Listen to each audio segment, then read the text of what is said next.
अस्सलाम वालेकुम dear students.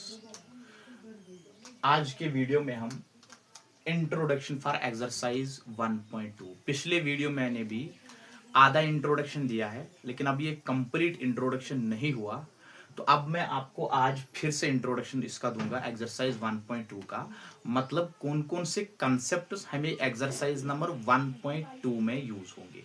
मैंने पहले बोला था कि पहला कंसेप्ट इसमें रैशनल का यूज होगा, दूसरा कंसेप्ट इसमें इरैशनल का यूज होगा, और तीसरा कंसेप्ट जो आपको बहुत ज्यादा जहां पे मिलेगा वो है डिवाइड्स या एग्जैक्टली डिवाइडेड बाय और डिविजिबल बाय। इनकी डिफरेंस मैं दिखाऊंगा। ये चीजें आपको क्वेश्चंस के अंदर ये मिलेंगी। इन वर्ड्स का मीनिंग आपको पता होना चाहिए। सबसे पहले मैंने बोला था डिवाइड्स। मैं एक स्टेटमेंट से आपको समझाऊं। डिवाइड्स का मतलब है, अगर मैं लिखूंगा यहां पे ए डिवाइड्स बी, आप समझ लीजिए बेटा, डिवाइड्स बी। हर कोई नंबर किसी भी नंबर को डिवाइड जरूरी करेगा। कोशेंट क्या आएगा क्या नहीं आएगा, डेसिमल में कोशेंट होगा, आपको होल में कोशेंट होगा, इसमें कोई दिक्कत नहीं है। लेकिन यहां पर मसला है, यहां पर पूरा ख्याल रखना। चाहे डिवाइड्स का वर्ड मिलेगा, चाहे एग्जैक्टली डिवाइडेड बाय का वर्ड मिलेगा, चाहे डिविजिबल बाय का वर्ड मिलेगा, इन तीनों केस में आपको जब डिवाइड करना होता है रिमाइंडर आपको जीरो ही मिलना चाहिए। तीनों सिचुएशंस में रिमाइंडर आपको जीरो होना चाहिए। डिवाइड्स में भी remainder zero, exactly divided by में भी रिमाइंडर जीरो, डिविजिबल बाय में भी रिमाइंडर जीरो। तीनों केस में क्या होना चाहिए? डिवाइड क्या होना चाहिए बेटा? रिमाइंडर होना चाहिए। जब आप डिवाइड करेंगे तो रिमाइंडर जीरो ही होना चाहिए तीनों सिचुएशंस में। चाहे डिवाइड्स होगा, एग्जैक्टली डिवाइडेड बाय होगा, डिविजिबल बाय होगा, तो रिमाइंडर तीनों केस में जीरो होना चाहिए। तो पहली बात मैं आपको यह सिखाऊंगा, अगर ऐसा कोई स्टेटमेंट होगा 2 डिवाइड्स बी, इसका मतलब बेटा आप समझ लीजिए, ये ए है ना, ये ए जो है ये डिवाइजर है। क्या है? डिवाइजर। बहुत सारे बच्चों को इन चीजों में कंफ्यूजन हो रहा है। डिवाइजर और ये जो बी है ना बेटा, ये बी डिविडेंट है। क्या है? डिविडेंट है। डिविडेंट। मैंने आपको समझाया, अगर स्टेटमेंट ऐसा होगा ए डिवाइड्स बी, इसका मतलब ए डिवाइजर है, बी डिविडेंट है। पहला डिवाइजर, दूसरा डिविडेंट है। लेकिन जो रिमाइंडर आएगा, डिवाइड से पता ही हमें चलता है, जो रिमाइंडर आएगा आर, जो रिमाइंडर आएगा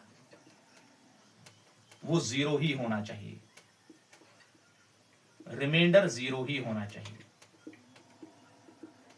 इज इक्वल टू जीरो। ये याद रखना बेटा। अगर ए डिवाइड्स बी होगा, इसका मतलब ए डिवाइजर है, बी डिविडेंट है। ये ए बी को एग्जैक्टली डिवाइड करता है, बी को डिवाइड करता है, लेकिन रिमाइंडर आता है जीरो। ऐसा सिचुएशन, ए बी को डिवाइड करता है लेकिन रिमाइंडर आएगा जीरो। ये याद रखना। हो गया एक स्टेटमेंट। अब दूसरा स्टेटमेंट मैं लिखूंगा यहां पे, अगर ऐसा सिचुएशन है A is exactly divided by, exactly divided by, A is exactly divided by B, by B. इस स्टेटमेंट का मतलब क्या है बेटा, आप ये समझ लीजिए। ये ए है ना, यहां पर उल्टा सिचुएशन है। यहां पर जो ए है, ए बनेगा डिविडेंट। क्या बनेगा? ए बनेगा डिविडेंट। ए बनेगा डिविडेंट। और दूसरा सिचुएशन, ये बी जो है, ये बी बनेगा डिवाइजर। ये बी जो है ये बनेगा डिवाइजर। पिछले केस में पहला वाला डिवाइजर, दूसरा वाला डिविडेंट, लेकिन इस केस में पहला वाला डिविडेंट, दूसरा वाला डिवाइजर। और जो एग्जैक्टली डिवाइड बाय है ना बेटा वर्ड, एग्जैक्टली डिवाइडेड बाय, इस वर्ड का मतलब है remainder should be equal to zero. B इसको डिवाइड करेगा ए को, लेकिन रिमाइंडर आएगा जीरो।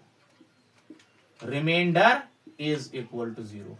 एग्जैक्टली जब भी मैथ में किसी जगह पे देखेंगे ना बेटा, आप याद रखना मुझे रिमाइंडर जीरो ही आएगा। एग्जैक्टली का मतलब समझ लीजिए, रिमाइंडर इज इक्वल टू 0, हमेशा याद रखना। उसके बाद तीसरा स्टेटमेंट में आपको दिखाऊंगा, A is divisible by B, A is divisible by B, A is divisible by B. ये जो ए है बेटा यहां पे ए, ये ए यहां पे डिविडेंट है, ये जो ए यहां पे है ये डिविडेंट है। और दूसरा ये जो बी यहां पे है, ये जो बी यहां पे है ये भी बनेगा डिवाइजर। ये तीनों सिचुएशंस बेटा आप याद रखिए, पहला डिवाइड्स, उसके बाद एग्जैक्टली डिवाइडेड बाय, और तीसरा डिविजिबल बाय। अगर इज डिविजिबल बाय होगा, अगर इज डिविजिबल बाय होगा, इस इज डिविजिबल बाय को बेटा हम बोलते हैं remainder equal to 0, remainder should be equal to 0। तीनों सिचुएशंस में रिमाइंडर इक्वल टू 0। ये तीन टाइप ऑफ वर्ड्स, टर्म्स, ये आपको क्वेश्चन के अंदर मिलेंगे। एक्सरसाइज नंबर 1.2 में आपको ये वर्ड्स बहुत सारे जगहों पे मिलेंगे। तो इसलिए बेटा मैंने इनको एक्सप्लेन किया, ताकि ये टर्म्स एक्सप्लेन किया ताकि आपको दिक्कत ना हो कि क्वेश्चन के अंदर क्या हो रहा है। तो इसलिए बेटा इनको याद रखना। मैं इसको फिर से रिवाइज करूंगा। अगर डिवाइड्स होगा ए डिवाइड्स बाई बी, तो याद रखना ए डिवाइजर है, बी डिविडेंट है, डिवाइड्स का मतलब रिमाइंडर मिलेगा 0। अगर A is exactly divided by B होगा, ए डिविडेंट है, एग्जैक्टली डिवाइडेड बाय का मतलब रिमाइंडर मिलेगा 0, बी जो है ये डिवाइजर है। अगर A is divisible by B होगा, इसका मतलब ए डिविडेंट है और इसका मतलब इज डिविजिबल बाय का मतलब रिमाइंडर 0, तो बी का मतलब जो बी है, बी का मतलब डिवाइजर। ये बी करेगा ए को डिवाइड तो रिमाइंडर आएगा 0। यहां पर भी बी करेगा ए को डिवाइड, रिमाइंडर आएगा 0। यहां पर ए करेगा बी को डिवाइड रिमाइंडर आएगा 0। ये हो गए बेटा इन तीन टर्म्स के बारे में, ये तीन टर्म्स जो आपको एक्सरसाइज नंबर 1.2 के अंदर मिलेगा। अब मैं आपको एक थ्योरम दिखाऊंगा।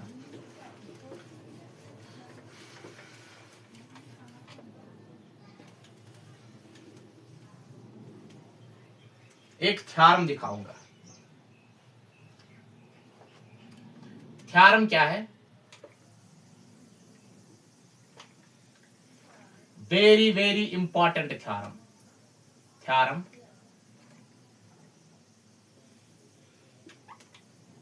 पहले समझ लीजिए बेटा थ्योरम क्या है। इफ पी, स्मॉल पी मतलब ये प्राइम नंबर है, हम प्राइम को पी से रिप्रेजेंट करते हैं।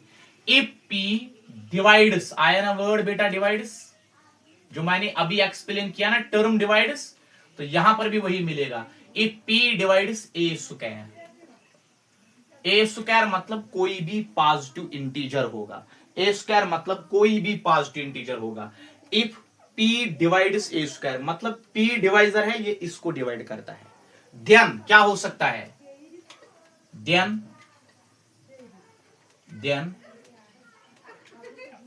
पी डिवाइड्स ए, पी डिवाइड्स ए, पी डिवाइड्स ए। मैंने आपको बेटा बोला अगर P डिवाइड करता है ए स्क्वायर को, तो ये P इसको स्क्वायर के बगैर भी डिवाइड करेगा। तो मैं यहां पे लिखूंगा इंपॉर्टेंट पॉइंट इसमें क्या है, P is equal to prime number, ये प्राइम नंबर है, कोई भी प्राइम नंबर 2, 3, 5, 7 है ना, 11, 13, कोई भी प्राइम नंबर। और यहां पर जो A है ये है पॉजिटिव इंटीजर। पॉजिटिव इंटीजर मतलब नेचुरल नंबर, याद रखना बेटा, पॉजिटिव इंटीजर मतलब नेचुरल नंबर, पॉजिटिव इंटीजर्स। मैं आपको अच्छे से एक्सप्लेन करूंगा बेटा, आप बोलेंगे सर हमें समझ में नहीं आया। आप देख लीजिए बेटा, मैं एग्जांपल से समझाऊं आपको। एग्जांपल क्या है? अगर यहां पे मैं लिखूंगा ये एक 5 है, ये 5 डिवाइड करता है, डिवाइड्स 25 के होल स्क्वायर को, 5 डिवाइड करता है 25 के होल स्क्वायर को। इसका मतलब ये है, ये जो 5 है ये डिवाइड करता है, ये 5 डिवाइड्स 25, 5 डिवाइड्स 25। अगर ये 5 एक प्राइम नंबर है, 25 एक पॉजिटिव इंटीजर है, ये 5 इस 25 के होल स्क्वायर को डिवाइड करता है। इट क्लियर्स दैट 5 इस स्क्वायर के बगैर भी डिवाइड करेगा। अगर 7 करेगा डिवाइड, 7 डिवाइड्स 343 इसके होल स्क्वायर को, तो 7 आल्सो डिवाइड्स किसको, 7 आल्सो डिवाइड्स 343 को। अगर ये 7 एक प्राइम नंबर है, ये इसको डिवाइड करता है स्क्वायर, इसके स्क्वायर को डिवाइड करता है। इट क्लियर्स दैट ये 7 करेगा स्क्वायर के बगैर भी इसको डिवाइड, ये याद रखना बेटा।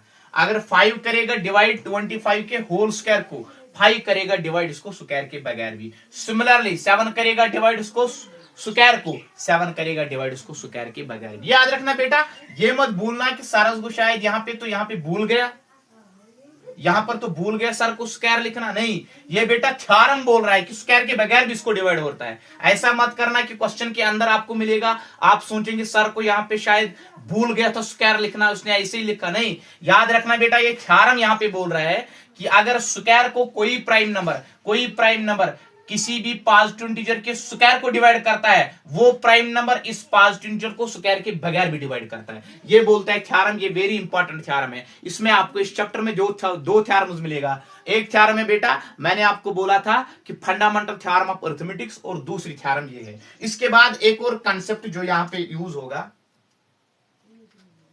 वो कंसेप्ट कौन सा है?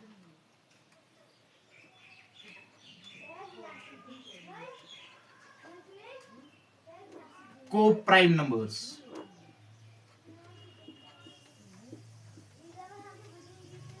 को प्राइम नंबर्स,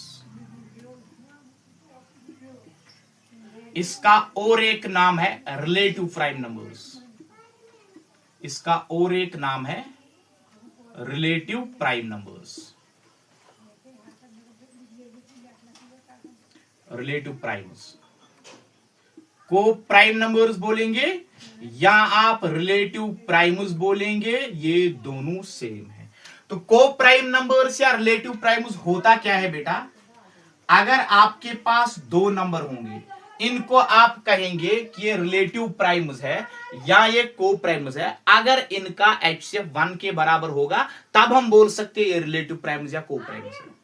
दो नंबर्स को मैं तब कहूंगा कि ये रिलेटिव प्राइम्स है अगर इनका HCF 1 के बराबर होगा। तो मैं लिखूंगा बेटा यहां पे, if two numbers are said to be as relative prime, two numbers are said to be as relative primes या coprimes, two numbers are said to be as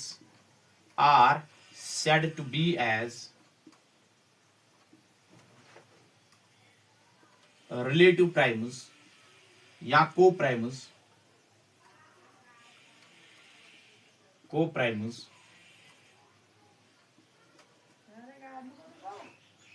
if their HCF is equal to 1, if their HCF is equal to 1, अगर इनका HCF 1 के बराबर होगा तो इन दो numbers को हम बोल सकते हैं को प्राइम या रिलेटिव प्राइम्स। या ऐसे भी मैं बेटा बोल सकता हूं, आपको बहुत सारे बुक्स पे या इंटरनेट पे ये वाली डेफिनेशन भी मिलेगा, आपको कंफ्यूज होने की कोई जरूरत नहीं है। ये वाली सबसे इजीएस्ट डेफिनेशन है, इसीलिए मैंने यही लिखा। तो आप ऐसे भी लिख सकते हैं, two numbers are said to be as coprime, two numbers are said to be as coprime are said to be as co-primes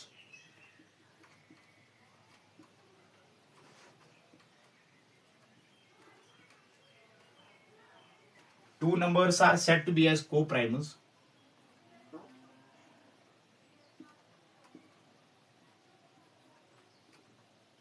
if they have no common factor other than 1. If they have no common factor other than 1. If they have no common factor other than 1.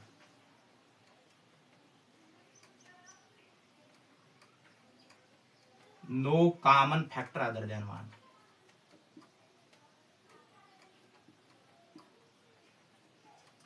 अगर हम दो numbers को हम बोल सकते हैं कोप्राइमस अगर इनको कोई फैक्टर 1 के बगैर नहीं होगा. No common factor other than 1. अगर 1 के बगैर इनको कोई फैक्टर नहीं होगा, no common factor other than 1, तो इन दोनों को हम बेटा कोप्राइमस बोलते हैं. ये कोप्राइम नंबर्स होते हैं ना बेटा, कभी डिवीजन में भी ऐसे हो सकता है, डिवीजन फॉर्म में. फॉर एग्जांपल मैं आपको सिखाऊंगा. यहां पे ये एक नंबर है 5/7.